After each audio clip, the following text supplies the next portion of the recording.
Comenzó como cualquier miércoles. Lo recuerdo porque los miércoles eran mis favoritos. A mitad de semana, tan cerca del viernes que casi se podía saborear el fin de semana, pero tan lejos del lunes que el trabajo no resultaba tan sofocante.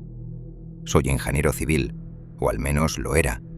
Hoy en día los títulos no significan mucho, pero por aquel entonces, aquella mañana de miércoles de octubre, yo era solo Marcus Chen, de 32 años, viviendo en una modesta casa de 2 habitaciones a las afueras de Portland, Oregón. ¿Desde dónde me escuchas ahora mismo? Espero que sea un lugar seguro. Espero que estés lejos de ventanas y puertas que no cierran bien. Espero que hayas aprendido las lecciones que yo tuve que aprender a las malas. Esa mañana me desperté a las 6:15 a.m. como un reloj. La alarma de mi teléfono sonó ese sonido de marimba por defecto. Ya sabes cuál. Dios mío, daría lo que fuera por volver a oír algo tan mundano. Fui a la cocina arrastrando los pies. Encendí la cafetera y me quedé allí, en calzoncillos y una camiseta vieja de la universidad, viendo cómo el líquido oscuro goteaba en la cafetera. La ventana de la cocina daba a mi patio trasero, un pequeño trozo de césped que rara vez cortaba, una cerca que necesitaba pintura y más allá, la casa de los Johnson con sus molestas campanillas de viento que tintineaban cada vez que pasaba la brisa. Todo era tan hermoso y dolorosamente normal. Me serví el café en mi taza favorita, la que decía «Los ingenieros lo hacen con precisión», y me acomodé en el sofá con mi portátil.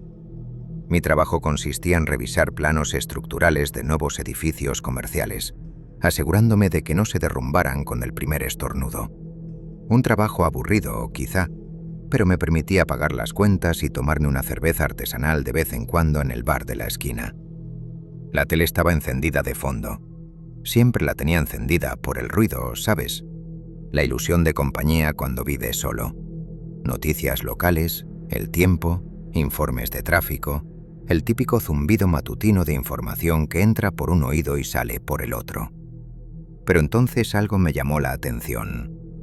«Continúan llegando informes del centro», decía la presentadora, con su expresión profesional y agradable que denotaba preocupación. «La policía pide a los residentes que eviten el casco antiguo tras varios incidentes de agresión violenta ocurridos durante la noche. Las autoridades indican que los sospechosos parecen estar bajo los efectos de una sustancia desconocida». Tomé un sorbo de café y apenas lo noté.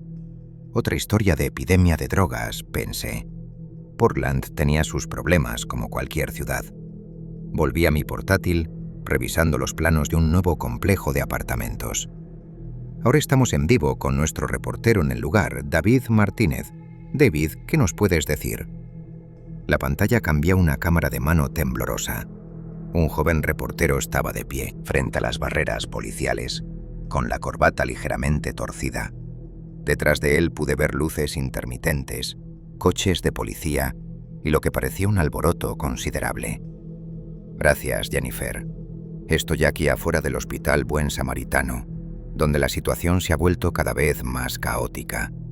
El personal del hospital evacuó la sala de urgencias hace aproximadamente una hora, después de lo que los testigos describen como una estampida de pacientes violentos. Nos han dicho que al menos 15 personas han resultado heridas y... Esperen, algo está pasando. La cámara se sacudió lateralmente. Se oyeron gritos de fondo.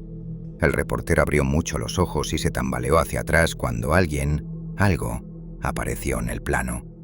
La persona se movía con un paso extraño y espasmódico. Su bata de hospital estaba manchada de algo que parecía húmedo y extraño. La transmisión regresó al estudio. La sonrisa del presentador era gélida, insegura. Parece que estamos experimentando dificultades técnicas. Volveremos a esa noticia cuando tengamos más información. En otras noticias... Fruncí el ceño mirando la pantalla y luego negué con la cabeza. Probablemente sea una crisis de salud mental. El sistema de salud de Portland, con sus fondos insuficientes, ataca de nuevo. Trágico, pero no es mi problema. Tenía una reunión a las 9 sobre muros de carga. Terminé mi café, me duché, me afeité y me puse mi uniforme de trabajo habitual, pantalones caqui y camisa de botones. Tomé mis llaves, mi bolso bandolera y salí a las 7:45, justo a tiempo. El aire de la mañana era fresco y puro, con ese aroma particular del otoño, hojas marchitas y humo de leña de la chimenea. La señora Patterson, del otro lado de la calle, se subía a su Prius, probablemente camino a su trabajo en la escuela primaria. Me saludó con la mano. Le devolví el saludo. «Buenos días, Marcus». «Buenos días, señora P». Dios, qué mundana es todo. Qué hermosa y frágil mundanidad. Me subí a mi Honda Civic, de 7 años, pagado, confiable, y salí marcha atrás de la entrada. Sonaba NPR. Hablaban de las elecciones, política comercial, algo sobre financiación de infraestructuras. Escuché a medias mientras recorría la ruta familiar a la oficina, parando en los mismos semáforos en rojo, tomando los mismos desvíos que había tomado 5 días a la semana durante los últimos 3 años. Pero algo no estaba bien. El tráfico era más denso de lo habitual. No era un atasco de hora punta, sino más coches de lo normal para un miércoles por la mañana. Y la gente parecía apurada, ansiosa. Vi a una mujer en el cruce peatonal prácticamente corriendo con sus 2 hijos, mirando por encima del hombro cada pocos segundos. Un hombre cargaba provisiones en su camioneta con una eficiencia frenética. Cajas de agua, bolsas con lo que parecían comestibles. La radio crepitó. «Interrumpa este programa para una alerta de noticias de última hora. El gobernador Walsh ha declarado el estado de emergencia en el condado de Multnomah, tras lo que las autoridades llaman una crisis de salud pública de origen desconocido. Se recomienda a los residentes que permanezcan en sus hogares hasta nuevo aviso. Repito, los residentes deben resguardarse en sus hogares. Los CDC han desplegado equipos para investigar lo que algunos funcionarios de salud describen como un patógeno agresivo que...». Mis manos se apretaron sobre el volante. ¿Patógeno agresivo? ¿Estado de emergencia? Subí el volumen. Los síntomas incluyen agresión extrema, pérdida de la función cognitiva y comportamiento violento hacia los demás. La infección parece propagarse por contacto con sangre o mordeduras de personas infectadas. Si se encuentra con alguien que presente estos síntomas, no se acerque. Busque refugio de inmediato y llame al 911. Le recordamos que esto no es un simulacro. El gobernador Walsh ha activado la Guardia Nacional. Mi corazón empezó a latir con fuerza. Esto ya no era una noticia local, era real, estaba sucediendo. Miré a mi alrededor, a los otros coches. Ahora había más gente acelerando, saltándose semáforos en rojo. Una camioneta me esquivó, casi rozándome el parachoques. Por la ventanilla abierta de alguien oí gritos, gritos de verdad, no bocinas ni gritos, sino de esos que te hielan la sangre. Me detuve a un lado de la carretera, con las manos temblando ligeramente. En la acera a mi derecha los vi. 3 personas caminaban arrastrando los pies por la calle con ese mismo andar espasmódico y antinatural que había visto en las noticias. Llevaban la ropa rota y manchada. Una de ellas, una mujer con lo que solía ser un traje de negocios, tenía la cabeza inclinada en un ángulo extraño, como si tuviera el cuello parcialmente roto. Su mandíbula se movía en silencio, rechinando los dientes. Y sus ojos, Jesucristo, sus ojos, estaban nublados, de un blanco lechoso, con vasos sanguíneos reventados que formaban una telaraña sobre la esclerótica, pero seguían moviéndose, seguían rastreando, seguían cazando. Ella se giró hacia mi coche. Por un momento hicimos contacto visual. Yo, un ser humano vivo y respirando, sentado en mi Honda Civic pagado en una mañana de miércoles que se suponía que sería normal, y ella, algo que solía ser humano pero ya no lo era. Abrió la boca y emitió un sonido que jamás olvidaré. No fue un grito ni un gemido, sino algo intermedio. Un sonido húmedo y vibrante que surgió de lo más profundo de su pecho. Entonces ella empezó a moverse hacia mí, rápido, más rápido de lo que cualquier cosa muerta debería poder moverse. Puse el coche en marcha y aceleré a fondo, con los neumáticos chirriando al volver a la carretera. El corazón me latía tan fuerte que pensé que me iba a reventar las costillas. Por el retrovisor, la vi salir a la calle a trompicones, todavía estirando los brazos, todavía buscando, junto a las otras 2 figuras tambaleándose. La radio continuó su letanía de horror. Los hospitales están desbordados. La policía aconseja a los ciudadanos atrincherarse en lugares seguros. No confíen en nadie que presente síntomas de infección. El ejército ha establecido puestos de control en todas las carreteras principales. Si intentan evacuar la ciudad, no iba a la oficina. Eso estaba claro. Necesitaba llegar a casa, necesitaba pensar, necesitaba averiguar qué demonios estaba pasando y qué iba a hacer al respecto. El viaje de regreso me llevó el doble de tiempo del previsto. Las carreteras estaban congestionadas con gente huyendo, coches abandonados en medio de las intersecciones, accidentes bloqueando carriles.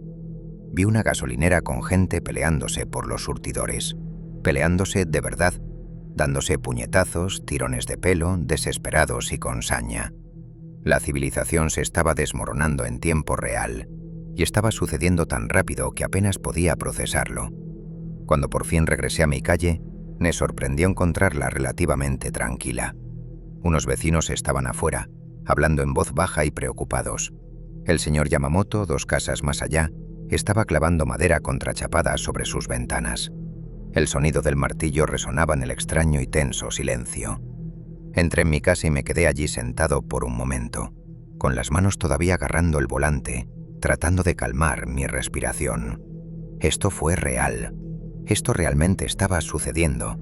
Los muertos caminaban y el mundo tal como yo lo conocía estaba terminando. Salí del coche con piernas temblorosas y miré a mi alrededor en mi vecindario. El mismo vecindario en el que había vivido durante 3 años, donde había saludado a la señora Patterson todas las mañanas, donde me había quejado de las campanas de viento de los Johnson y había cortado el césped algunas tardes de domingo. Parecía lo mismo, pero todo había cambiado. Necesitaba sobrevivir a esto. Fuera lo que fuese, durara lo que durara, tenía que superarlo. Y allí, parado en la entrada de mi casa, con el sonido distante de las sirenas y el humo comenzando a elevarse desde el centro de la ciudad, tomé una decisión. Iba a construir algo que los muertos no pudieran romper. Yo era ingeniero civil, entendía de estructuras, defensas, capacidad de carga y fortificación estratégica. Si el mundo se estaba acabando, yo iba a diseñar mi supervivencia. Simplemente no tenía idea de cuánto me costaría esa decisión. Lo primero que hice fue cerrar la puerta con llave. Suena estúpido, ¿verdad? Como si cerrar una puerta con llave evitara el fin del mundo. Pero en ese momento, con las manos aún temblorosas y la mente acelerada, era lo único que tenía sentido. Cerrar la puerta con llave, crear una barrera, conseguir tiempo para pensar. Dejé mi bolso bandolera en el suelo y fui directo a la cocina sacando mi teléfono. Mi primer instinto fue llamar a alguien, a mis padres en Sacramento, a mi hermana en Seattle, a mi amigo Jason, que vivía al otro lado de la ciudad. Pero al desbloquear la pantalla, vi que tenía 17 llamadas perdidas, 34 mensajes de texto y mis redes sociales estaban inundadas de notificaciones. La red celular ya estaba bajo mucha carga. Intenté llamar a mi mamá, directo al buzón de voz. Papá, lo mismo. Mi hermana Emily, la llamada se conectó medio segundo antes de cortarse con un agudo pitido digital. Entonces, mensajes. Les envié mensajes rápidos a todos mis seres queridos. Estoy bien, quédense adentro, cierren las puertas con llave, los quiero. ¿Habrías hecho lo mismo? ¿O habrías intentado contactarlos, cruzar las fronteras estatales para encontrar a tu familia? Pienso mucho en esa decisión. Si fui inteligente o cobarde. Me acerqué a la ventana de la sala de estar y con cuidado retiré la cortina, solo 1 centímetro, lo suficiente para poder ver hacia afuera.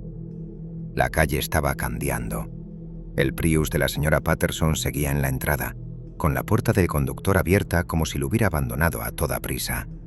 Las campanillas de viento de los Johnson seguían tintineando con la brisa, pero ahora el sonido parecía más siniestro que molesto. El señor Yamamoto había terminado de tapiar las ventanas y no aparecía por ningún lado. Y al final de la cuadra los vi. 4 de ellos, quizás 5. Arrastraban los pies con ese andar horrible y espasmódico. Uno arrastraba una pierna doblada en un ángulo antinatural. Otro tenía el brazo colgando flácido, con el hombro claramente dislocado. No parecían sentir dolor. Simplemente se movían con un propósito singular y terrible, girando la cabeza de un lado a otro como depredadores buscando presas. Mientras observaba, llegaron a la casa de los Martínez, una pareja joven con 2 niños pequeños. Una vez les ayudé a arrancar el coche. Gente amable. Los infectados rodearon la puerta principal y comenzaron a golpearla con los puños. El sonido se extendió por la tranquila calle. Pum, pum, pum. Implacable, mecánico, incorrecto. Vi moverse una cortina en una de las ventanas de Martínez. Había alguien en casa. Se me cayó el estómago. Quería ayudar. Dios, quería ayudar. Pero, ¿qué podía hacer? ¿Salir corriendo con qué? ¿Un cuchillo de cocina? ¿Que me mataran en los primeros 5 minutos del apocalipsis? Los golpes continuaron. Observé impotente y odiándome por ello. Entonces me obligué a apartar la mirada. No podía salvarlos. Todavía no. Tal vez nunca. Pero podía salvarme a mí mismo. Y si sobrevivía, tal vez podría ayudar a otros más adelante. Eso es lo que me dije a mí mismo, de todas formas. Dejé caer la cortina y me volví para evaluar mi situación. Mi casa, 2 dormitorios, un baño, cocina, salón, sótano pequeño y buhardilla pequeña. Estructura de madera, revestimiento de vinilo, construcción residencial estándar de los años 70.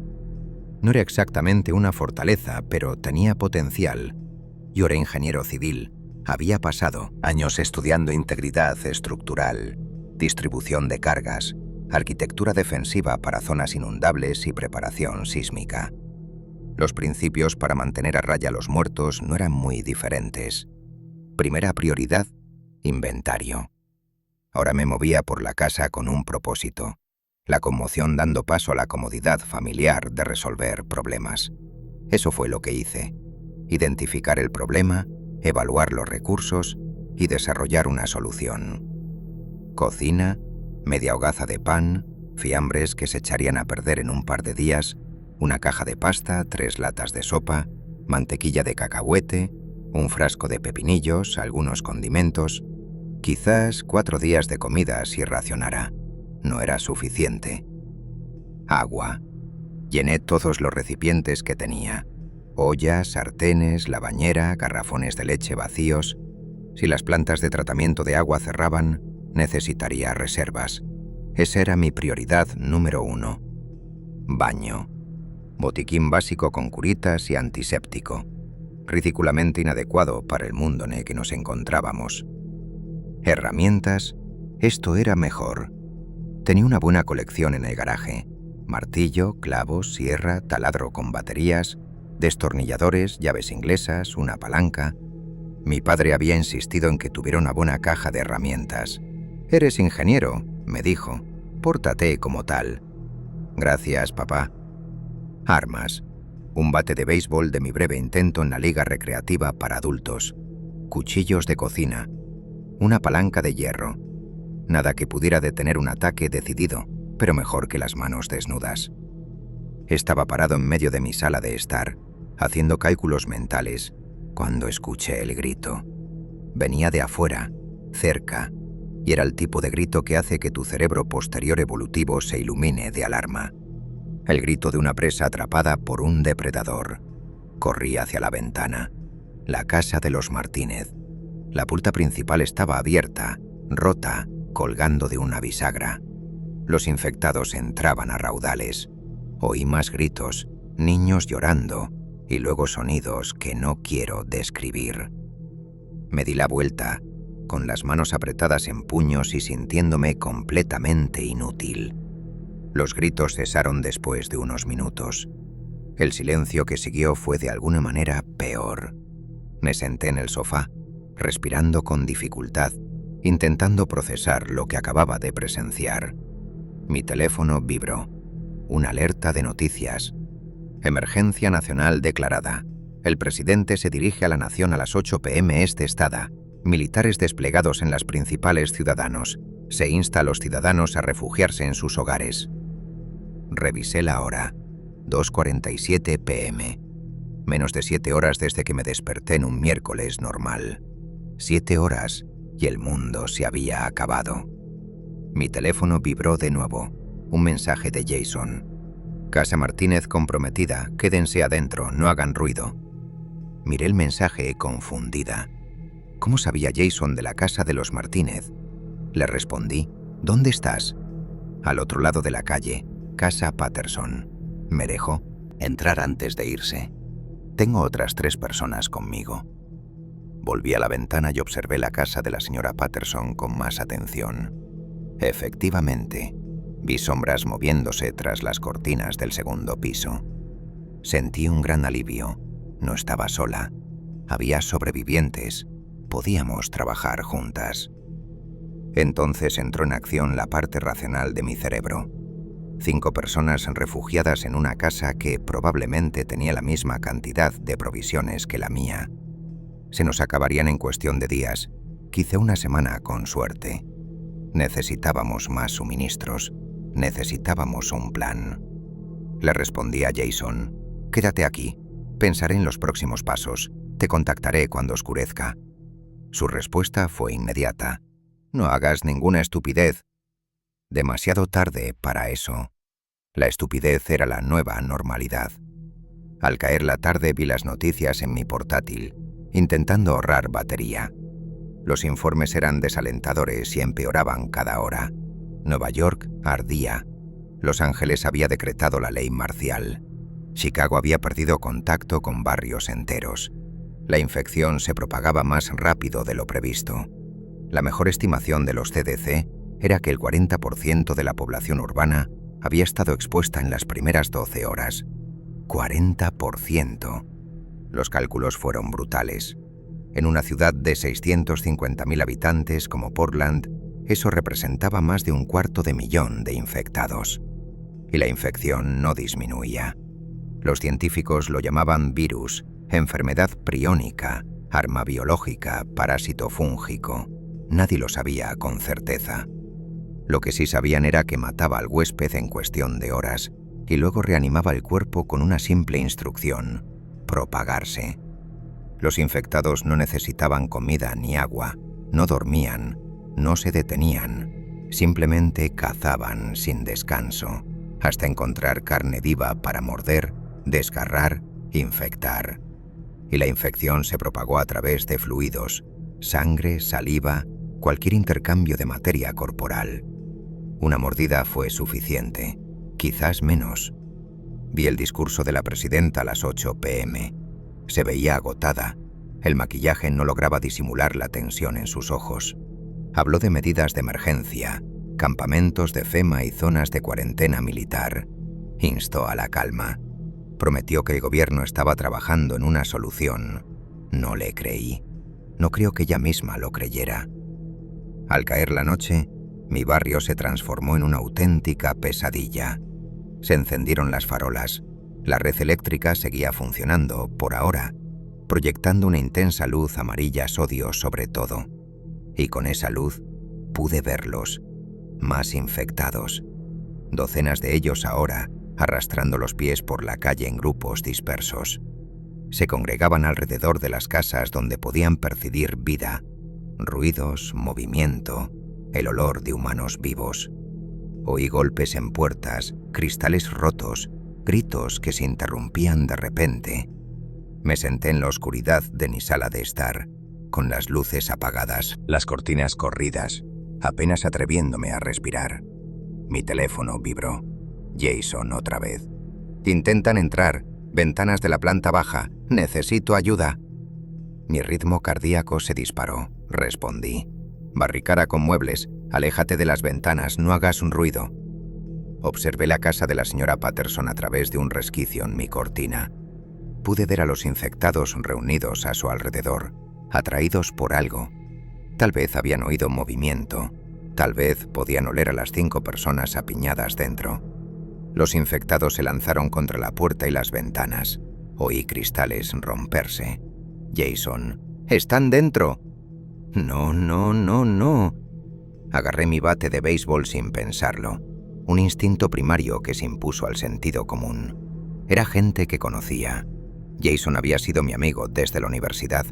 No podía quedarme ahí sentado y... ¿Y qué? ¿Cruzar la calle corriendo?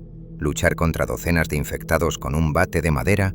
¿Que me destrocen en los primeros 30 segundos? Me quedé junto a la puerta de entrada, con la mano en el pomo y el bate en la otra mano, paralizado por la indecisión. Otro texto. Arriba, encerrado en el baño, están tirando la puerta abajo. Entonces, dile a mi mamá que la amo. Entonces, nada. Me quedé allí parado durante lo que parecieron horas, pero probablemente fueron solo minutos, escuchando los sonidos de violencia y muerte del otro lado de la calle, completamente impotente para detenerlos. Cuando finalmente los sonidos cesaron, me deslicé por la puerta y me senté en el suelo, todavía agarrando el bate y mirando a la nada. 5 personas más murieron. 5 personas más que sobrevivieron al brote inicial, que encontraron refugio, que casi sobrevivieron el primer día. Desaparecido. Miré mi teléfono. Eran las 11:34 p.m. Había estado despierto durante 17 horas. 17 horas desde que estuve en la cocina en calzoncillos, tomando café, escuchando noticias que parecían lejanas y sin importancia. 17 horas después, había visto cómo todo mi mundo se derrumbaba. Necesitaba descansar. Necesitaba pensar con claridad. Mañana, si había un mañana, necesitaba empezar a fortificar esta casa como es debido. Necesitaba provisiones. Necesitaba un plan concreto, pero primero necesitaba sobrevivir la noche. Recorrí la casa comprobando cada cerradura, cada ventana. Empujé mi sofá contra la puerta principal. Arrastré mi cómoda para bloquear la puerta trasera.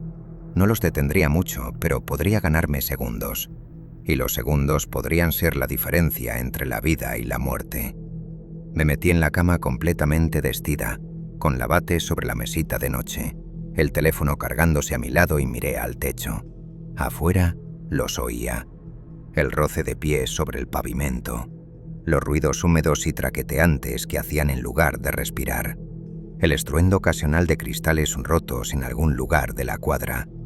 El mundo se acababa, casa por casa, calle por calle. Y yo iba a tener que descubrir cómo sobrevivir sola. Cerré los ojos sabiendo que no dormiría, y esperé el amanecer. No dormí. ¿Cómo podría? Cada sonido era una amenaza potencial. Cada crujido de la casa al asentarse, cada ráfaga de viento sacudiendo las ventanas, cada golpe o grito lejano.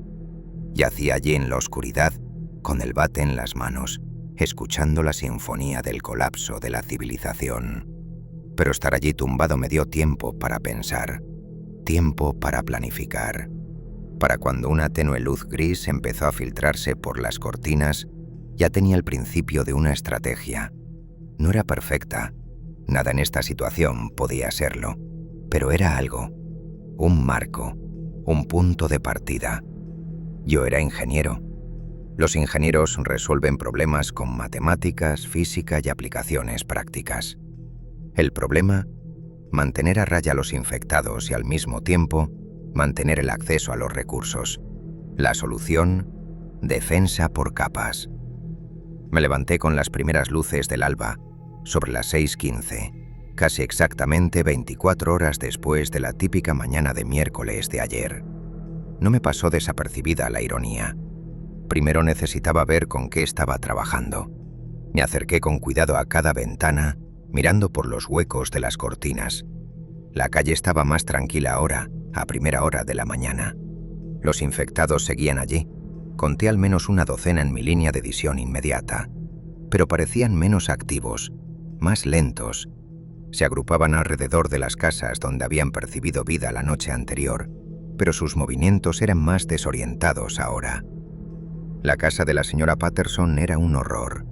La puerta principal estaba abierta. Manchas oscuras marcaban el porche. No miré con atención, no pude. Pero sí noté algo útil. Los infectados parecían sentirse atraídos por el sonido y el movimiento. Las casas que permanecían oscuras y silenciosas, como la casa tapiada del señor Yamamoto, fueron prácticamente ignoradas. Las que tenían luz o hacían ruido fueron destruidas. Regla número 1. Ser invisible. Comí un desayuno escaso, mantequilla de maní con pan duro y agua de una de las ollas que había llenado, y comencé a trabajar. Mi casa tenía una buena estructura. Fue construida en el 74 con estructura de madera maciza y cimientos decentes, pero tenía las vulnerabilidades típicas de cualquier casa suburbana. Muchas ventanas, 2 puertas y una puerta de garaje que era más decorativa que defensiva. Empecé con las ventanas. Usando la madera contrachapada que encontré en el garaje, sobrante de un proyecto de terraza que nunca terminé, empecé a medir y cortar piezas para cada marco de ventana. El sonido de la sierra me ponía nervioso. Trabajé rápido, sabiendo que cada corte podría llamar la atención, pero necesitaba terminarlo. Primero la planta baja, salón, cocina, baño, dormitorio. Monté el contrachapado desde dentro, atornillándolo directamente a los montantes de la pared. No estaba perfecto, pero se necesitaría mucha fuerza para romperlo. Y lo que es más importante, hacía que la casa pareciera abandonada desde fuera, oscura, desolada, sin interés. Dejé las ventanas de arriba por ahora. Necesitaba ver hacia afuera, vigilar la calle, saber qué venía. Al mediodía ya había asegurado la planta baja. Me dolían los brazos de sostener el taladro y había gastado 2 baterías. Me tomé un descanso. Más mantequilla de cacahuete, más agua, 5 minutos sentado en el suelo con la espalda contra la pared. Fue entonces cuando oí el golpe. Se me heló la sangre. Los infectados no llamaban, aporreaban, arañaban, se lanzaban contra las barreras. No llamaban 3 veces educadamente, como quien pregunta si estás en casa. Agarré el bate y me dirigí hacia la puerta principal, presionando mi oreja contra él. «Marcus, Marcus Chen, sé que estás ahí. Debí tapiándolo ayer». Una voz de mujer, humana, diva. «Me llamo Sara. Soy de 3 casas más abajo, la azul, la del jardín. No estoy infectada, necesito ayuda, por favor». Me quedé allí paralizado por la indecisión. Esto podría ser una trampa. La gente hacía cosas desesperadas cuando estaba desesperada. O podría ser genuina. Podría ser alguien que necesitaba ayuda, y yo la estaría condenando a muerte al negarme a abrir la puerta. ¿Qué harías? ¿Confiarías en la voz de un desconocido al otro lado de una puerta o te quedarías escondido, a salvo?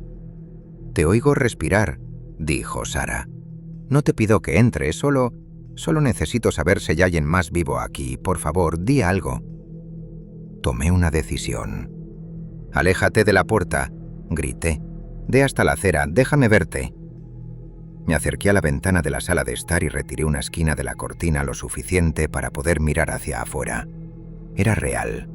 De unos 40 y tantos, complexión atlética, cabello oscuro recogido en una coleta, vestía vaqueros y una chaqueta de lana, sin heridas visibles, sin sangre. Había retrocedido hasta la acera como le había pedido, con las manos a la vista y sin armas desenfundadas. Pero lo más importante era que ninguno de los infectados le prestaba atención. Pasaban arrastrando los pies sin interés. Si estuviera herida, si tuviera sangre fresca, la acosarían. Volví a la puerta. «¿Qué quieres?» «Información, recursos, para no estar sola, igual que tú, supongo». Su voz era firme pero cansada. «Soy veterinaria, tengo formación médica, tengo suministros de mi clínica. No pido caridad, propongo que nos ayudemos mutuamente». «Veterinario, conocimientos médicos, suministros. ¿Cuántos están contigo?» «Solo yo. Mi esposa y mi hija estaban en Seattle cuando esto empezó. No sé si...» Se le quebró un poco la voz. «No lo sé, pero estoy viva y así seguiré». Consideré las opciones. Otra persona significaba otra boca que alimentar, otra variable de la que preocuparme, pero también significaba alguien que me cuidara las espaldas, alguien con habilidades que yo no tenía, alguien con quien compartir el peso aplastante del aislamiento. «Voy a abrir la puerta», dije. «Despacio. Si haces un movimiento brusco, la cierro. ¿Entendido?» «Comprendido». Aparté el sofá lo justo para abrir la puerta, con el bate en una mano. Sara estaba allí, en mi porche, con el mismo aspecto que desde la ventana. De cerca podía ver el cansancio en sus ojos, la tensión en su boca. alguien que aguantaba a fuerza de fuerza. Vio el bate y sonrió con cansancio. Buena elección. Un traumatismo craneal contundente parece ser efectivo. ¿Parece ser? He probado la teoría 2 veces, ambas con éxito. Hizo una pausa. ¿Puedo entrar? Hay 4 al final de la cuadra y prefiero no probarla una tercera vez. Di un paso atrás. La dejé entrar y rápidamente cerré la puerta detrás de ella. Miró a su alrededor, a mis ventanas tapiadas, las barricadas de muebles, el caos organizado de mi preparación para la supervivencia. Ingeniero civil, ¿verdad? Recuerdo ver los planos que siempre llevabas enrollados cuando salías a trabajar. Estabas prestando atención. La clínica veterinaria está a 3 cuadras de aquí. Pasaba por tu casa todos los días. Dejó la mochila que llevaba. Tengo antibióticos, material quirúrgico, analgésicos. También comida enlatada de la sala de descanso de mi clínica y unos 40 litros de agua en recipientes. ¿Y esto? Sacó un cuchillo de caza de su cinturón. Una hoja robusta y bien cuidada. No soy una amenaza para ti, Marcus. Soy un activo. Y ahora mismo los activos escasean. Ella tenía razón. Maldita sea, ella tenía razón. De acuerdo, dije. Puedes quedarte. Pero necesitamos unas reglas básicas. Compartimos recursos, compartimos trabajo y no hacemos ninguna tontería sin hablarlo primero. ¿De acuerdo? Acordado. Nos dimos la mano y así ya no estuve solo. Durante las siguientes horas, Sara y yo trabajamos juntas para reforzar la casa. Era práctica, eficiente y no malgastaba energía en quejas ni pánico. Eso me gustaba de ella. Movimos los muebles para crear barreras secundarias detrás de cada punto de entrada. Organizamos los suministros en la cocina, su botiquín, nuestras provisiones combinadas, las reservas de agua. Establecimos un sistema. Una persona trabaja y otra vigila desde la ventana del piso de arriba. No podemos quedarnos aquí indefinidamente, dijo Sara mientras estábamos sentados en el suelo de la sala, comiendo una cena fría de frijoles enlatados. Se acabará la comida. El agua podría durar más si las tuberías siguen funcionando, pero con el tiempo... Lo sé, dije. Pero tampoco podemos salir a ciegas. Necesitamos un plan, una verdadera fortificación. ¿Qué estás pensando? Saqué un bloc de notas y empecé a dibujar. La casa se puede defender, pero no es suficiente. Necesitamos ampliar el perímetro, crear una zona segura alrededor de la propiedad. ¿Cómo? La valla. Ahora es solo una valla básica para privacidad. 2 metros y paneles de madera. No detendría un ataque decidido. Pero si la reforzamos, le damos altura, creamos obstáculos, necesitaríamos materiales, herramientas. Eso significa hurgar en la basura. ¿Sí? Miré mi boceto y luego las ventanas tapiadas. Mañana por la mañana atacaremos las casas cercanas, las que estén claramente vacías o ya hayan sido asaltadas. Nos llevaremos lo que necesitemos. Eso es un riesgo.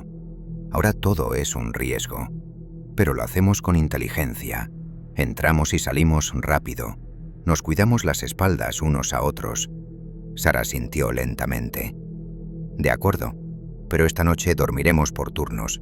Uno arriba, otro abajo, sin excepciones. Sacamos pajitas con trozos de pasta. Me tocó el turno de guardia. Mientras Sara se instalaba en mi habitación de invitados con un cuchillo debajo de la almohada y mi viejo bate de béisbol de la universidad, yo me posicioné en la ventana del piso de arriba, mirando la calle de abajo. Los infectados deambulaban de forma irregular, chocando con coches, tropezando con las aceras, apiñándose alrededor de cualquier casa que mostrara señales de vida. Los conté, seguí sus movimientos, busqué patrones. Eran más lentos de noche, pero más numerosos. Durante el día algunos parecían alejarse hacia el centro de la ciudad, siguiendo quizás sonidos lejanos o algún instinto que no pude comprender. Pero de noche se congregaban en zonas residenciales, como buscando presas que pudieran sentirse seguras en la oscuridad. Tomé notas, documenté, recopilé datos. Mi mente de ingeniero necesitaba la estructura. Alrededor de las 2 de la mañana, algo cambió. Un nuevo grupo apareció al final de la cuadra, pero no estaban infectados.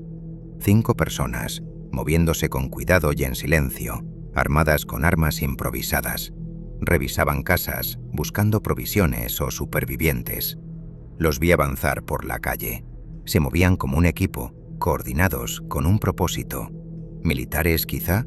¿O simplemente gente que había descubierto cómo sobrevivir? Llegaron a la casa tapiada del señor Yamamoto y se detuvieron.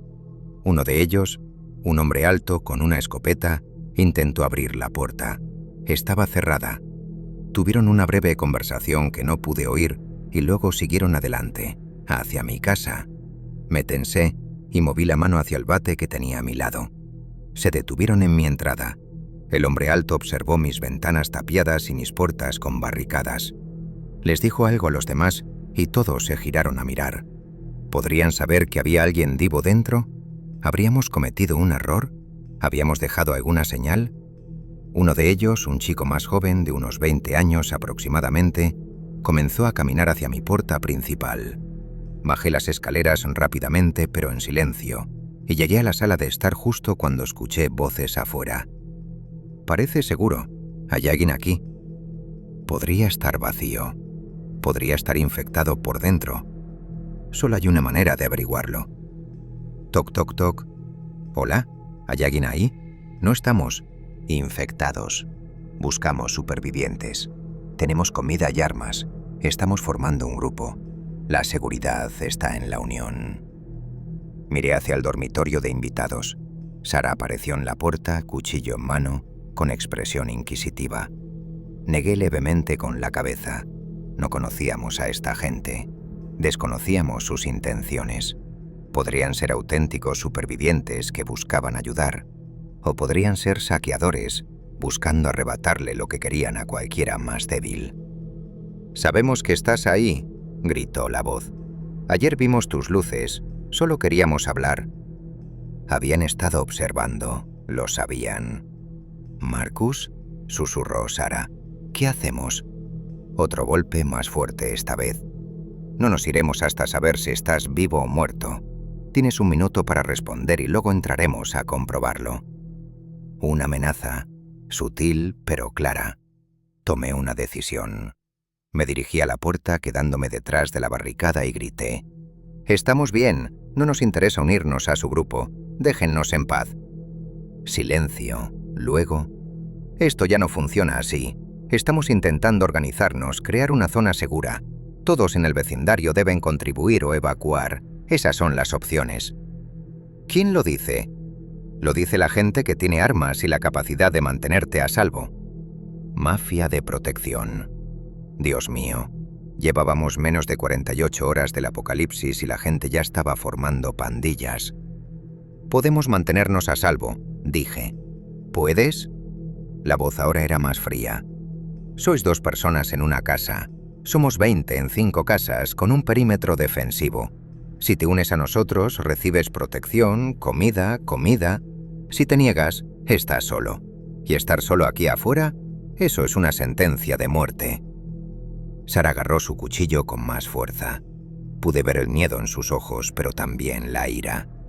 Acabábamos de encontrarnos. Acabábamos de empezar a construir algo. Y ahora esto. «Lo pensaremos», dije. «Tienes hasta mañana por la noche. Si no estás aquí para entonces para negociar, asumiremos que eres hostil. Y con hostiles nos ocupamos nosotros». Pasos que se alejan. Voces que se desvanecen. Esperé hasta que no pude oírlos más y luego me volví hacia Sara. «Tenemos que acelerar nuestros planes», dije. «Necesitamos tener esas fortificaciones listas para mañana, porque si no, volverán», concluyó Sara.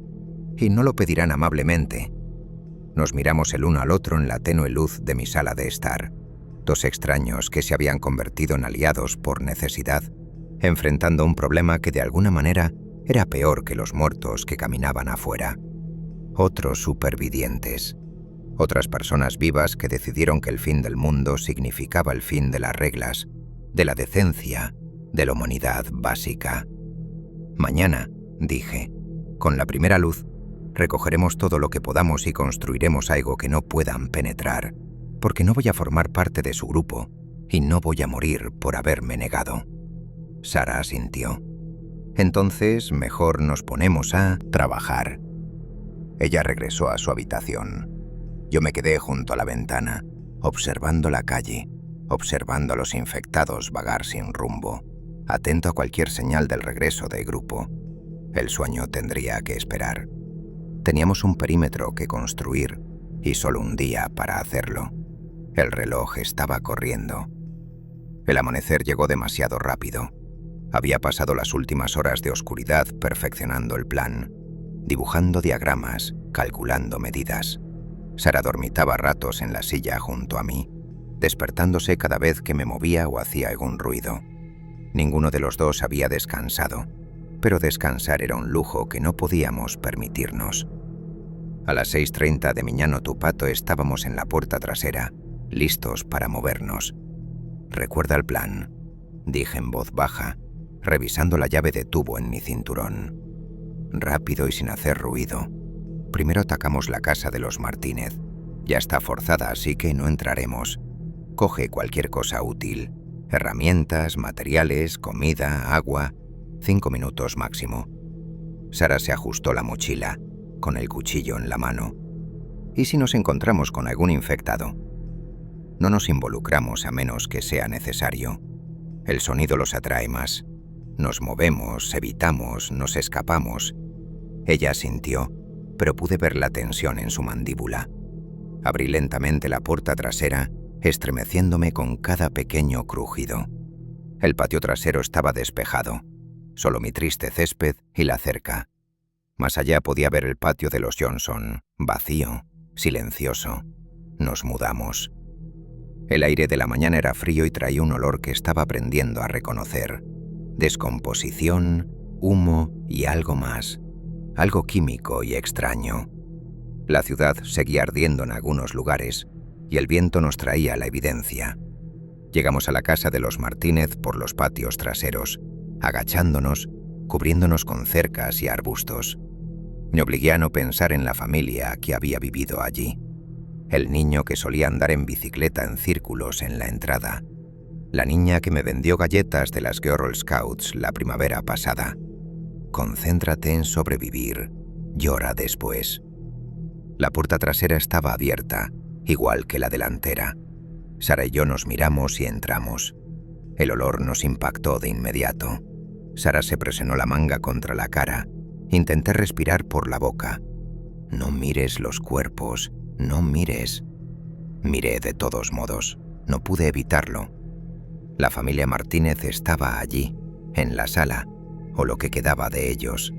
Me di la vuelta rápidamente con el estómago revuelto. «Cocina», conseguí decir. «Céntrate en la cocina». Trabajamos rápido. Comida enlatada en nuestras mochilas, agua embotellada, una caja de bolsas de contratista. En el garaje nos tocó la loquería. El señor Martínez había sido contratista. Pistolas de clavos, compresor de aire, cajas de clavos y tornillos, más madera, malla de alambre, materiales para cercas de alambre. «No podemos cargar con todo esto», susurró Sara. «Haremos varios viajes, marcaremos lo que necesitemos y volveremos a buscarlo». Un sonido desde arriba, arrastrando los pies, gimiendo. Nos quedamos congelados. «¿Todavía están aquí?», suspiró Sara. La señora Martínez, o lo que solía ser la señora Martínez, apareció en lo alto de las escaleras, con el cuerpo destrozado y roto, pero aún moviéndose, aún buscando. Su cabeza se giró hacia nosotros con un crujido de vértebras. Esos ojos lechosos estaban fijos en nosotros. Ella empezó a bajar las escaleras. «Puerta trasera, ahora». Agarré el brazo de Sara. Nos movimos rápido, pero no lo suficiente. La señora Martínez llegó al pie de las escaleras y se tambaleó hacia nosotros con una velocidad sorprendente. Empujé a Sara delante de mí y luego blandí la palanca. Le impactó el cráneo con un crujido espantoso. Cayó al suelo con fuerza, pero sus manos seguían extendiéndose, agarrando. La golpeé de nuevo, y otra vez, hasta que dejó de moverse. Me quedé allí, respirando con dificultad, mirando lo que acababa de hacer. «Marcus», dijo Sara con voz tensa, «tenemos que irnos, ya». Más ruidos arriba, más movimientos. Los niños, Dios mío, los niños también se habían dado la vuelta. Corrimos, de vuelta por el patio saltando la cerca, a trompicones y desesperados. No nos detuvimos hasta que volvimos a entrar en mi casa, con la puerta cerrada con barricadas. Sara se apoyó en la pared, jadeando. Era una persona. Era alguien que conocías. Eso ya estaba muerto, dije, pero me temblaban las manos. La persona que era ya no está. Eso es lo único que queda. Nos dimos 2 minutos para recuperarnos y luego volvimos a salir. Durante las siguientes 3 horas hicimos 6 viajes. Visitamos 3 casas más, todas vacías o desalojadas, y recuperamos todo lo que pudimos. Madera, materiales para cercar, herramientas, clavos, alambre, láminas metálicas de un cobertizo, comida y agua cuando las encontramos, armas, baterías, cualquier cosa útil. A las 10 de la mañana mi jardín delantero parecía una obra en construcción, pero tenía todo lo que necesitaba. Es hora de construir. «Explícamelo», dijo Sara, entregándome una botella de agua. Le mostré el boceto. «La casa es segura, pero no es suficiente. Necesitamos un perímetro, una línea defensiva exterior que los mantenga alejados de la estructura. Pienso en 3 capas». Señalé el patio. Primera capa, la cerca existente reforzada y elevada. Añadimos 1,5 metros de malla metálica encima, inclinada hacia afuera. No pude treparla con eficacia, les falta coordinación. Bueno. Segunda capa. Dentro de la cerca cavamos una zanja. No tiene que ser profunda. Basta con 60 centímetros. La cubrimos con estacas, escombros afilados y cualquier cosa que los frene o los atrape. La zanja también crea un efecto de foso. Se caerán dentro y tendrán dificultades para salir. ¿Y la tercera capa? Cables trampa y generadores de ruido. Latas con cuerdas, campanas, cualquier cosa que nos alerte si algo traspasa las defensas externas. Sistema de alerta temprana. Sara estudió el boceto y luego miró el patio. Es mucho trabajo. Tenemos quizás 8 horas antes de que regrese ese grupo. Entonces será mejor que empecemos a cavar. Trabajamos como si nos fuera la vida en ello, porque así era.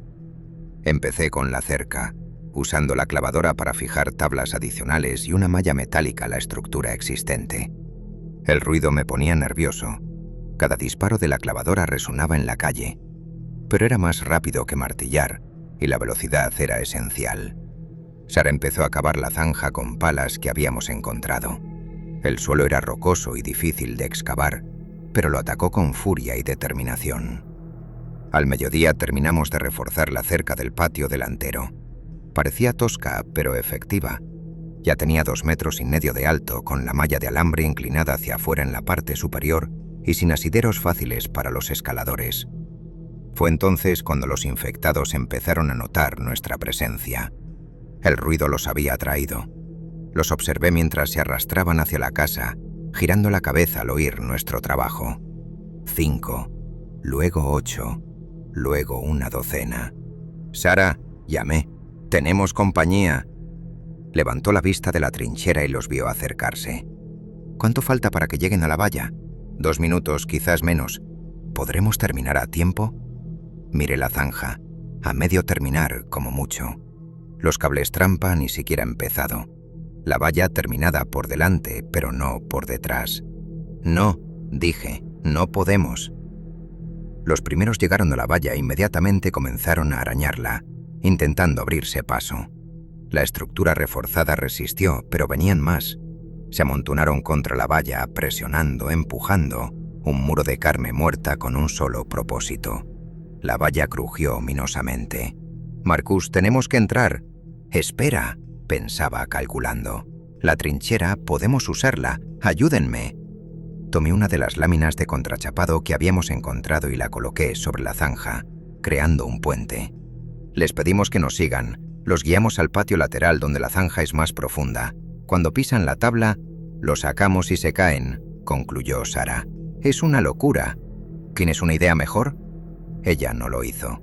Me acerqué a la valla haciendo ruido a propósito, golpeando el metal con la palanca. «Oye, por aquí, vamos». Los infectados respondieron de inmediato, cambiando de dirección siguiendo el sonido. Los guié a lo largo de la cerca hacia el patio lateral, donde Sara esperaba con el puente de madera contrachapada colocado sobre la sección más profunda de la zanja. «Vamos, vamos», murmuré, retrocediendo mientras ellos se apretaban contra la valla, siguiéndome como un desfile grotesco. Cuando llegaron a la puerta, que había dejado deliberadamente sin asegurar, la abrí de un tirón. Ellos entraron en masa. El primero se subió al puente de madera contrachapada. Yo agarré un extremo, Sara el otro, y tiramos. Los infectados cayeron en la trinchera con un coro de golpes húmedos. Brazos y piernas enredados, cuerpos amontonados. Arañaron las paredes de tierra, pero no lograron agarrarse. No pudieron salir. «¡Está funcionando!», gritó Sara. Pero entraban más por la puerta. Demasiados. No pudimos atraparlos a todos. «¡Adentro! ¡Ahora!». Corrimos hacia la puerta trasera. Una mujer infectada, quizás un adolescente, difícil de decir, agarró la mochila de Sara. Sara giró, cortó con su cuchillo y el brazo de la chica se soltó, aún agarrando la tela. Atravesamos la puerta de golpe y la cerramos de golpe, colocando la barricada en su lugar.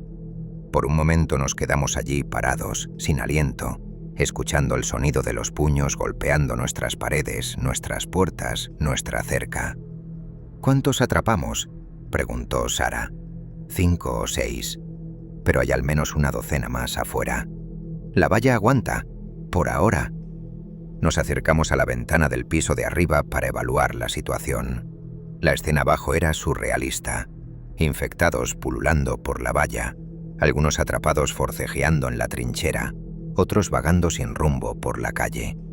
Nuestras fortificaciones funcionaban, pero no estaban completas, y ahora estábamos atrapados dentro con defensas inconclusas. «No vamos a volver a salir hoy», dije.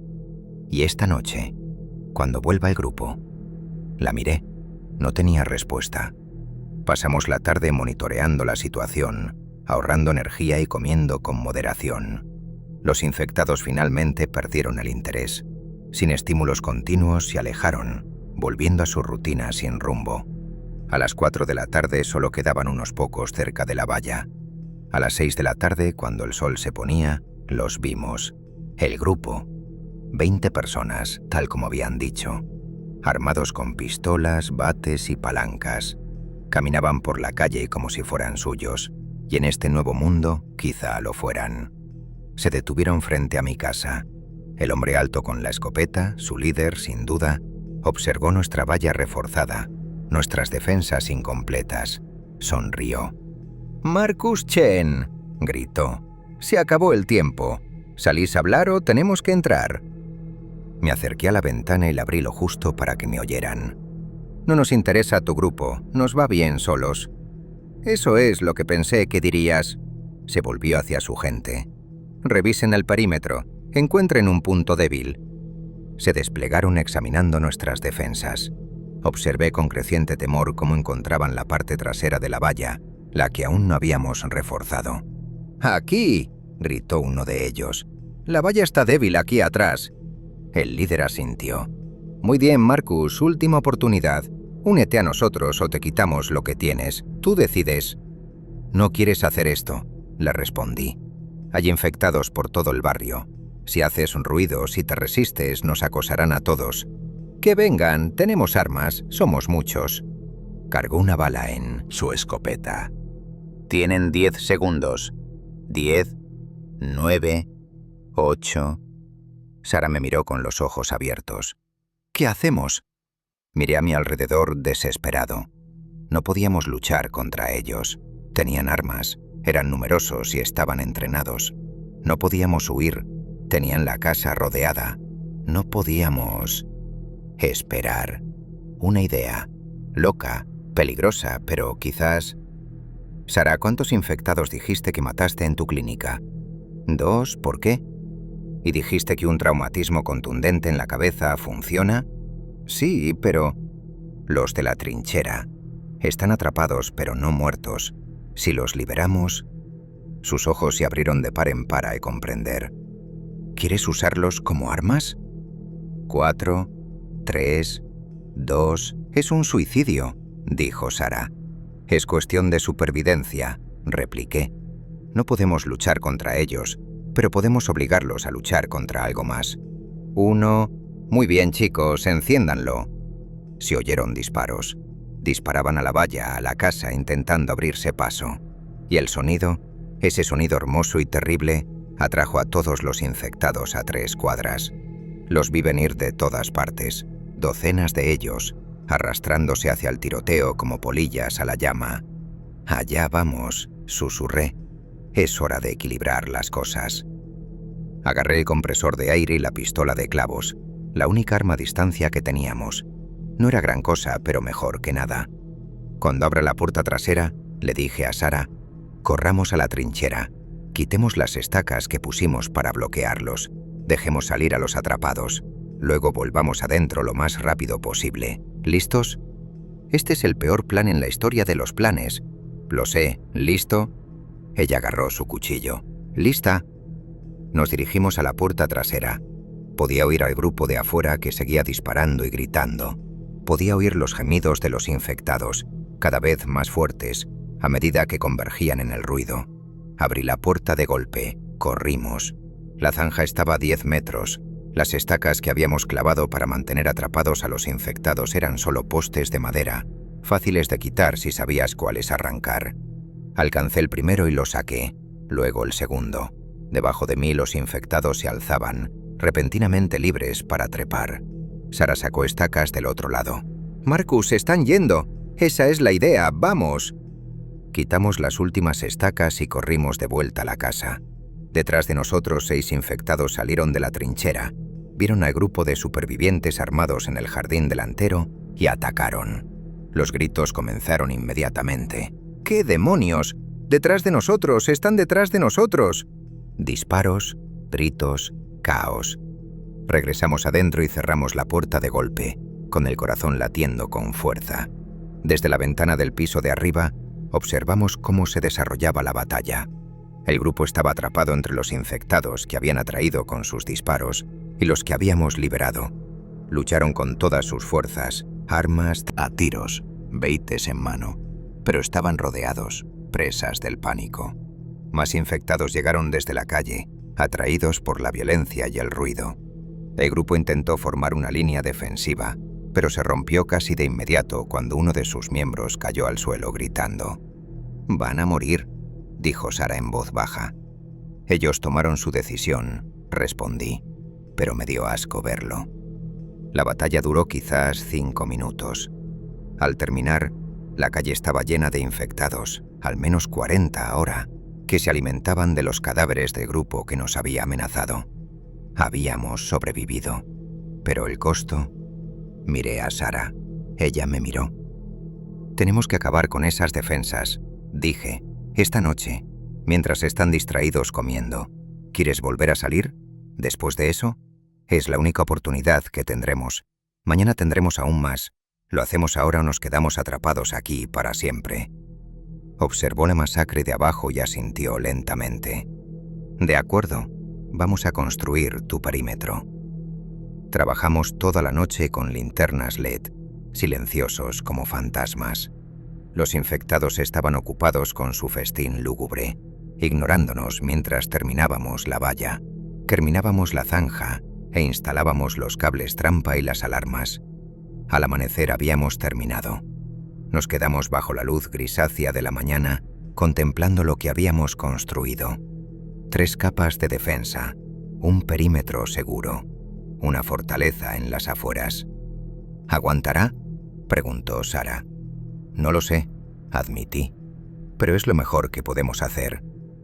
Como si estuviera probando mis palabras, un infectado tropezó con la valla exterior. El cable trampa se activó y las latas hicieron sonar la alarma. La criatura cayó en la zanja, incapaz de salir. El sistema funcionó. Por ahora estábamos a salvo. Pero mientras miraba los cadáveres en la calle, el mundo que habíamos heredado me preguntaba, ¿qué sentido tenía sobrevivir si esto era todo lo que quedaba? Habíamos ganado la batalla, pero la guerra apenas comenzaba. 3 semanas. Ese es el tiempo que ha pasado desde que me desperté en esa típica mañana de miércoles. 21 días desde el fin del mundo. Desde que los muertos empezaron a caminar. Desde que todo lo que sabías sobre la civilización, sobre la humanidad, sobre la supervivencia misma, se reescribió con sangre y horror. Estoy sentado en el tejado de mi casa ahora mismo, disfrutando del fresco aire de la tarde, viendo la puesta de sol sobre Portland, o lo que queda de Portland. El horizonte de la ciudad está oscuro. La red eléctrica falló por completo hace 9 días. Ya no hay electricidad, salvo la que generamos nosotros mismos con los paneles solares que encontramos en la casa del señor Yamamoto. Ya no hay agua corriente de la red pública, aunque hemos instalado un sistema de recolección de agua de lluvia que nos mantiene hidratados. El perímetro se mantiene. Esa valla que construí, la que diseñé desesperadamente con la ayuda de Sara, nos ha mantenido con vida. 3 capas de defensa, tal como lo planeé. La hemos perfeccionado con el paso de las semanas y le hemos añadido mejoras. Afilamos las estacas en la trinchera, reforzamos los puntos débiles de la valla, añadimos un muro secundario hecho con coches desmantelados que hemos colocado en su posición. Desde aquí arriba puedo ver a los infectados vagando por las calles. Hay menos ahora que en aquellos primeros días caóticos. Algunos se han alejado hacia el centro de la ciudad, siguiendo sonidos o instintos que no entendemos. Otros simplemente se han detenido, se han desmoronado. Lo que los anima al parecer no es eterno, pero aún hay suficientes para matarnos si cometemos un error. Sara está en el jardín. Sí, empezamos uno. Resulta que tener una veterinaria que entiende de biología es útil para algo más que curar heridas. Ha estado cuidando tomateras, lechugas y todo lo que podemos cultivar con las semillas que hemos recolectado. Pasarán meses antes de que veamos una cosecha real, pero es una esperanza tangible y creciente. También encontramos a otros, sobrevivientes. No hay grupo hostil, todos están muertos, destrozados por la horda que atrajeron, sino otras personas como nosotros, personas que solo quieren vivir. Está el doctor Patel, de la clínica a 3 kilómetros de aquí. Llegó hasta nosotros a pie, con suministros médicos y relatos de horror de los campos de cuarentena que fracasaron. Ha instalado una enfermería improvisada en mi garaje. Está la familia Rodríguez, madre, padre y 2 hijos adolescentes. Estuvieron atrapados en su apartamento durante 2 semanas antes de que los encontráramos durante una búsqueda de suministros. El padre era carpintero. Los hijos son fuertes y aprenden rápido. Han ayudado a ampliar el perímetro para incluir 3 casas más en la cuadra.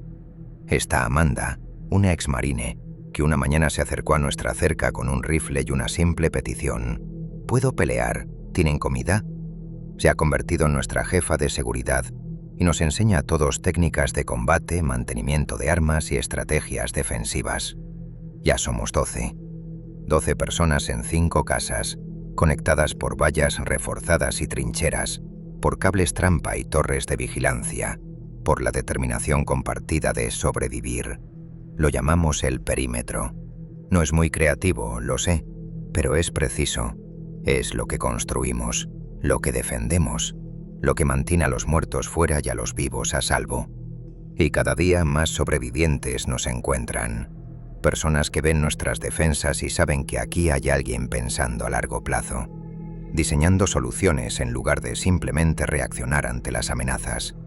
Hemos empezado a comerciar con otros grupos de supervivientes, con cuidado, cautela, siempre armados y alerta. Hay una comunidad en la escuela secundaria, 5 kilómetros al norte.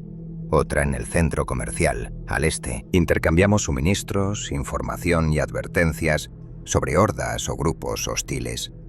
La humanidad se está reconstruyendo, lentamente, con dolor, pero reconstruyéndose al fin y al cabo. Oigo pasos en la escalera de acceso al tejado. Aparece la cabeza de Sara y luego el resto de su cuerpo mientras sube para unirse a mí. «Los tomates tienen buena pinta», dice sentándose a mi lado. «Dentro de un mes, quizá 2, tendremos verduras frescas. Eso estará bien». Nos sentamos en un silencio reconfortante, observando cómo el atardecer tiñe el cielo de naranjas y púrpuras. Es hermoso de una manera que parece casi obsceno dado lo que sucede abajo. Pero quizá ese sea el punto. El mundo no se acabó. El sol sigue saliendo y poniéndose. La vida continúa, incluso cuando la muerte anda por las calles. ¿Alguna vez piensas en el pasado?, pregunta Sara en voz baja. ¿Tu vida normal? Todos los días, todos los días. Hago una pausa. Pienso en mi cafetera. Estúpido, ¿verdad? El mundo se acaba y extraño mi cafetera automática. Se ríe suavemente. Extraño la risa de mi hija, los chistes malos de mi esposo. Ni clínica en una tarde tranquila de martes cuando la mayor urgencia era un gato con una bola de pelo. ¿Alguna vez pudiste contactar con ellos? ¿Tu familia? Ella niega con la cabeza. Los teléfonos llevan semanas sin funcionar. No sé si lograron salir de Seattle. Tengo que creer que sí. Tengo que creer que encontraron un lugar seguro como nosotros, porque si no lo creo... Su voz se apaga. Lo entiendo. Volvemos a quedar en silencio. Abajo Amanda hace su patrulla vespertina, revisando la cerca y asegurándose de que las estacas de la trinchera estén bien sujetas. Los Rodríguez están de guardia en la torre que construimos. En realidad, solo una plataforma, pero lo suficientemente alta como para prever los problemas. Lo logramos, ¿sabes?, dice Sara. Realmente logramos lo que nos propusimos. Construimos algo que funciona, algo que protege a la gente. Tuvimos suerte. Si ese grupo no hubiera atacado cuando lo hizo, si no hubiéramos podido usar a los infectados contra ellos, la suerte es parte de la supervivencia. También lo es la habilidad. También lo es la determinación. Tú tenías las tres. Me mira. Nos salvaste la vida, Marcus. La mía y la de todos los que encontraron refugio aquí. Deberías estar orgulloso de ello. Pero no estoy seguro de serlo. El orgullo parece la emoción equivocada. Alivio, quizás. Gratitud por estar vivos. ¿Pero orgullo?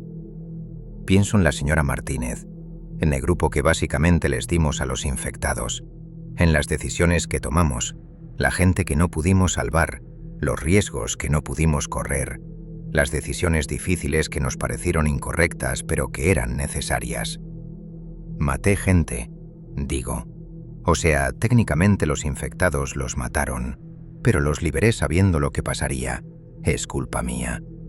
Iban a matarnos, quitarnos todo lo que teníamos, quizás algo peor. La voz de Sara es firme. Tomaste la única decisión que podías tomar, y yo volvería a tomar la misma decisión si tuviera que hacerlo. ¿Lo harías? Sí, no lo duda, porque estoy viva, porque 12 personas están vivas, porque tenemos una oportunidad de futuro. Eso importa más que la culpa por quienes intentaron arrebatárnosla. Quizás tenga razón. Quizás en este nuevo mundo, la vieja moralidad ya no se aplique. Quizás la supervivencia sea su propia justificación. O quizás solo estoy tratando de dormir mejor por la noche. Un sonido desde abajo nos llama la atención. Uno de los chicos Rodríguez grita: «¡Movimiento en la valla este! ¡Un solo infectado atrapado en el cable trampa!». «Yo me encargaré», responde Amanda. La observamos mientras se acerca a la valla con su rifle. Un disparo, limpio, eficaz. La infección cae. Esta es nuestra vida ahora. Despertar, asegurar el perímetro, buscar provisiones, mantener las defensas, cultivar alimentos, sobrevivir. ¿Repetir hasta qué? ¿Hasta que alguien encuentre una cura? ¿Hasta que el gobierno se reconstruya? ¿Hasta que todos los infectados finalmente dejen de moverse? Nadie lo sabe. Lo vamos improvisando sobre la marcha. «Oye», dice Sara señalando hacia la ciudad. «Mira». Sigo su mirada. A lo lejos veo luces, pequeñas, parpadeantes, pero definitivamente luces. Fogatas, quizá, o generadores de emergencia. Otros supervivientes. Otras comunidades haciendo exactamente lo mismo que nosotros. Resistiendo, construyendo algo, negándose a dejar que la oscuridad triunfe por completo. «No estamos solos», dice Sara suavemente. «No, supongo que no lo somos». El sol termina de ponerse y la noche se impone. La temperatura baja. Pronto será invierno, nuestro primer invierno en este nuevo mundo. Nos estamos preparando lo mejor que podemos. Acopiamos leña, aislamos las casas, reunimos ropa de abrigo y mantas de casas abandonadas. Será difícil. Todo es difícil ahora. Pero sobreviviremos, porque eso es lo que hacemos. Eso es lo que los humanos siempre hemos hecho. Nos adaptamos, construimos, protegemos a los nuestros. Me levanto y ofrezco la mano a Sara para ayudarla a levantarse. Vamos, el doctor Patel quería revisar el inventario médico antes de acostarse. Y alguien tiene que revisar el sistema de filtración de agua. Siempre hay algo que hacer, dice Sara, pero está sonriendo. Bajamos juntos del tejado, de vuelta a la relativa seguridad de nuestros hogares fortificados.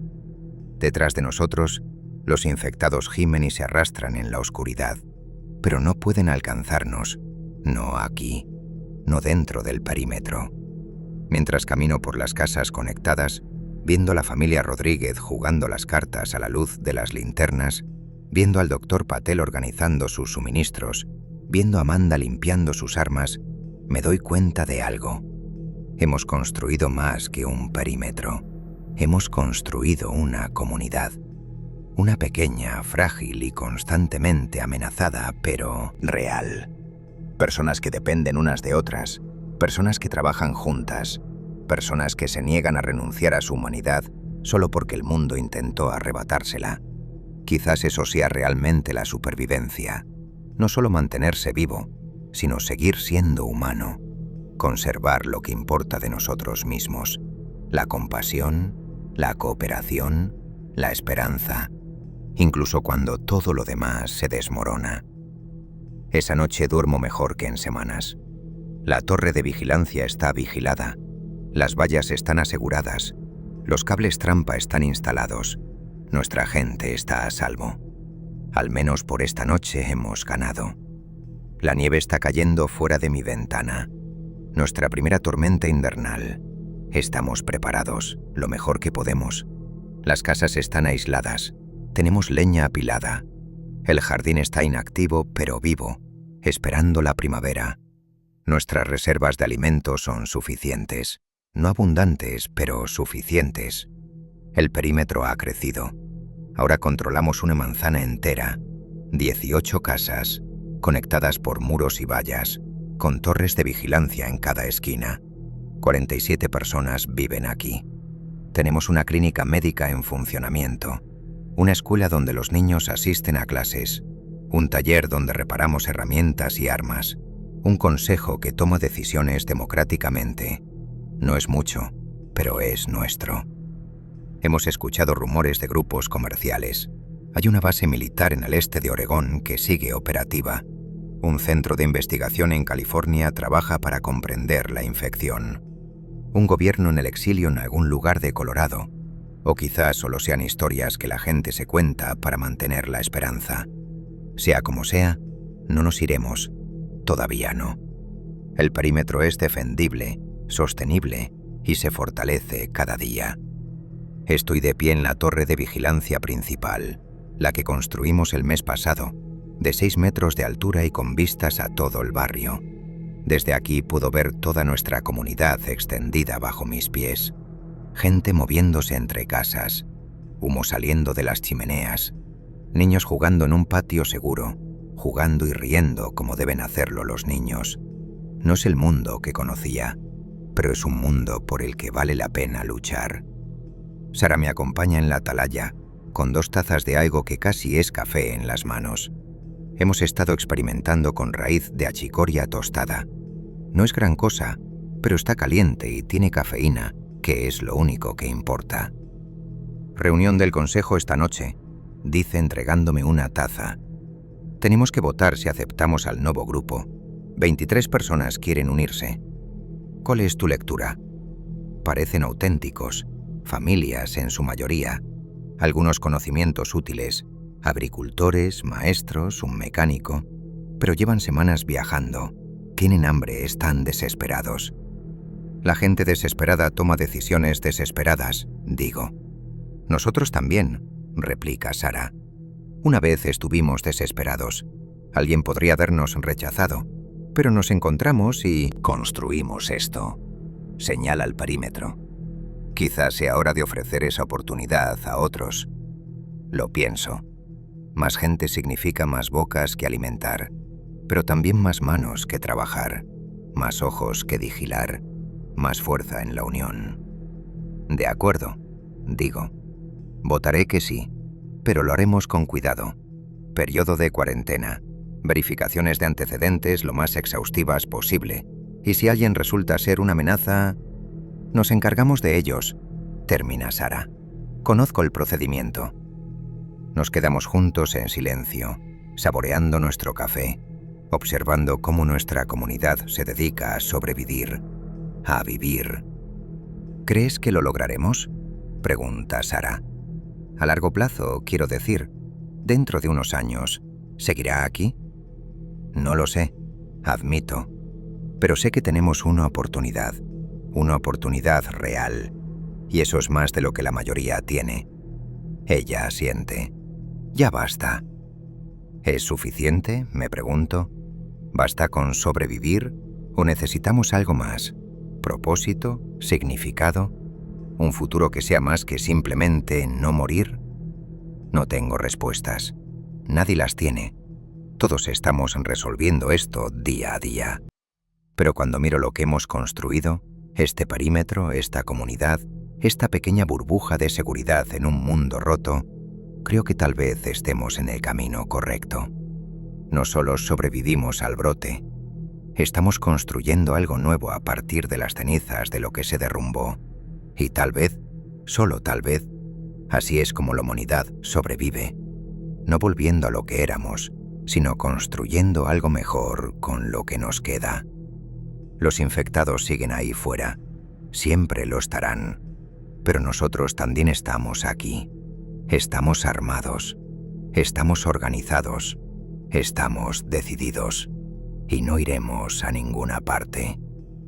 Si estás escuchando esto, si de alguna manera esta grabación sobrevivió, si de alguna manera la encontraste, entonces necesitas saber algo. El perímetro se mantuvo. No para siempre, nada dura para siempre en este mundo, pero perduró lo suficiente para que aprendiéramos, para adaptarnos, para convertirnos en algo más que simples supervivientes escondidos tras vallas. Me llamo Marcus Chen. Fui ingeniero civil. Construí un perímetro que los muertos no podían traspasar. Y al hacerlo, ayudé a construir una comunidad que la oscuridad no podía quebrantar. Si estás allá afuera, si estás luchando, si te preguntas si vale la pena luchar un día más, vale la pena. Dios, vale la pena. Encuentra a tu gente, construye tus muros, crea algo que valga la pena defender y nunca, nunca te rindas. Porque sobrevivir no se trata solo de mantenerse vivo, se trata de seguir siendo humano, se trata de construir algo que importe, se trata de demostrar que incluso en los momentos más difíciles, la esperanza es más fuerte que el miedo. Los muertos caminan, pero nosotros también, y todavía estamos aquí. Si te gustó esta historia, me encantaría que compartieras tu opinión en los comentarios. ¿Qué harías en la situación de Marcus? ¿Habrías tomado las mismas decisiones? Comparte tu opinión y dime si quieres escuchar más historias de supervivencia como esta. Manténganse a salvo, manténganse alerta y recuerden, al final, ¿sobrevivimos juntos o no sobrevivimos? Hasta la próxima.